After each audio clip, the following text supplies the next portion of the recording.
Good morning everyone, welcome to our channel MK study. दोस्तों, आज मैं आप लोगों को मौलिक अधिकार के बारे में बताऊंगा कि मौलिक अधिकार जो हमारा फंडामेंटल राइट्स होता है वो क्या होता है। देखो, दो चीजें होती है, एक मौलिक अधिकार होता है, एक मानव अधिकार होता है। तो एक ह्यूमन राइट्स होता है, एक फंडामेंटल राइट्स होता है। तो ह्यूमन राइट्स और फंडामेंटल राइट्स में क्या अंतर है? देखो, मानव अधिकार क्या होता है? एक मानव को मानव होने के नाते जो अधिकार प्राप्त है उसे हम क्या कहते हैं? मानव अधिकार होते हैं। ये जो मानव अधिकार हो आदमी को जन्म से ही प्राप्त होता है। ये किसी देश के सीमाओं का मोहताज नहीं होता। ऐसा नहीं है कि हम अमेरिका चले जाएं तो हमें मानव अधिकार नहीं, हम चाहे किसी भी देश में रहेंगे हमें मानव अधिकार जरूर मिलेगा। और फंडामेंटल राइट्स या मौलिक अधिकार क्या होता है? एक ऐसा अधिकार जो हमें किसी देश की सीमाओं के अंदर जो अधिकार हमें प्राप्त होते हैं उसे हम क्या कहते हैं? मौलिक अधिकार प्राप्त होते हैं। जैसे हमें भारत में होने के नाते जो हमें जो अधिकार प्राप्त है उसे हम मौलिक अधिकार कहते हैं। ऐसा नहीं कि जो हमें मौलिक अधिकार प्राप्त अमेरिका से भी कोई व्यक्ति आएगा तो उसे भी मौलिक अधिकार प्राप्त होगा, ऐसी बात नहीं। देश की सीमाओं के अंदर जो अधिकार प्राप्त है उसे हम क्या कहते हैं? मौलिक अधिकार कहते हैं। तो मौलिक अधिकार जो हमारा फंडामेंटल राइट्स है, हमारे संविधान में आर्टिकल 12 से 35 तक दिया गया है। संविधान के भाग 3 में 1235 तक दिया गया है, इसका उल्लेख है। अब पूछ सकता है कि भाई मौलिक, जब हम संविधान का निर्माण कर रहे थे तो मौलिक अधिकार हमने किस देश के संविधान से लिए? पूछा जाता है अक्सर क्वेश्चन। जो मौलिक अधिकार हमने अमेरिका के संविधान से लिया था। तो फंडामेंटल राइट्स हमने किस देश से लिया था? अमेरिका के संविधान से लिया था। ठीक है, पूछ सकता है, पूछा जाता है अक्सर कि कितने तरह के हमें मौलिक अधिकार प्राप्त है? तो कुल 6 तरह के हमें मौलिक अधिकार प्राप्त है। जो 14 से 18 तक है जो अधिकार है, हमें समता का अधिकार, जिसे समानता का अधिकार कहते हैं। जैसे विधि के समझ समानता का अधिकार, कानून में सभी को समान अधिकार, कुछ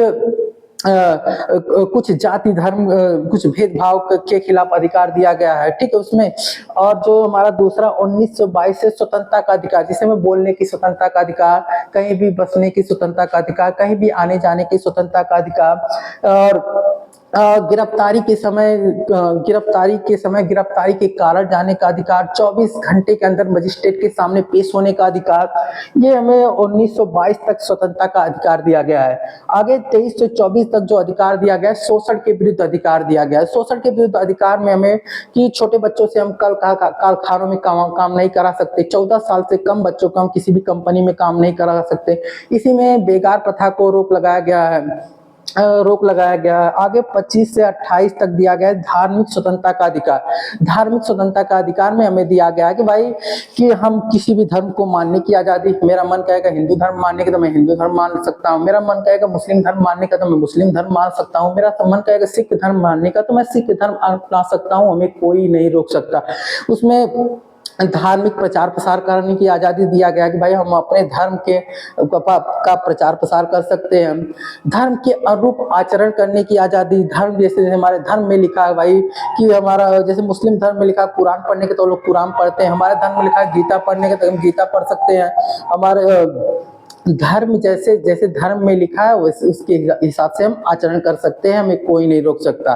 ठीक है, तो आर्टिकल 25 से 28 धार्मिक स्वतंत्रता का अधिकार हमें दिया गया है। उसी तरह से आर्टिकल 1930 में सांस्कृतिक शिक्षा संबंधी अधिकार दिया गया है। सांस्कृतिक शिक्षा संबंधी अधिकार में 1930 में हमें कुछ अल्पसंख्यकों को कुछ अधिकार दिए गए हैं। ठीक है, उसी और आर्टिकल 32 में हमको दिया गया है संवैधानिक उपचारों का अधिकार। बहुत ही खूबसूरत आर्टिकल 32 संवैधानिक उपचारों का अधिकार, जिसे बाबा साहब भीमराव अंबेडकर ने क्या कहा? संविधान की आत्मा का। तो बाबा साहब भीमराव अंबेडकर ने संविधान की आत्मा आर्टिकल 32 को क्यों कहा? क्योंकि आपका फंडामेंटल राइट्स, किसी भी तरह से आपका फंडामेंटल राइट्स का हनन होता है तो आप सीधे आर्टिकल 32 के तहत सुप्रीम कोर्ट जा सकते हैं। और किसी मामले में आप सीधे सुप्रीम कोर्ट नहीं जा सकते। मर्डर के मामले में हो जाए, प्रॉपर्टी के मामले, किसी भी मामले में आप सीधे सुप्रीम कोर्ट नहीं जा सकते। आप जाएंगे सेशन कोर्ट, सेशन कोर्ट से स्टेट कोर्ट, स्टेट कोर्ट अगर रिकमेंड करती है कि ये मामला सुप्रीम कोर्ट के पास जाना चाहिए तब वो मामला सुप्रीम कोर्ट के पास जाता है। किसी भी मामले में कोई भी मामला डायरेक्ट सुप्रीम कोर्ट के पास नहीं जाता, लेकिन आपके फंडामेंटल राइट्स का अगर कोई इशू है, कोई मुकदमा है तो आप सीधे सुप्रीम कोर्ट जा सकते हैं। इसीलिए बाबा साहब भीमराव अंबेडकर ने इसे संविधान की आत्मा कहा। तो दोस्तों, ये एक छोटा सा मौलिक अधिकार का इंट्रोडक्शन था। आगे हम इसको डिटेल में पढ़ेंगे। हमारी वीडियो आपको पसंद आई हो तो लाइक करिएगा, सब्सक्राइब करिएगा। जय हिंद, जय भारत।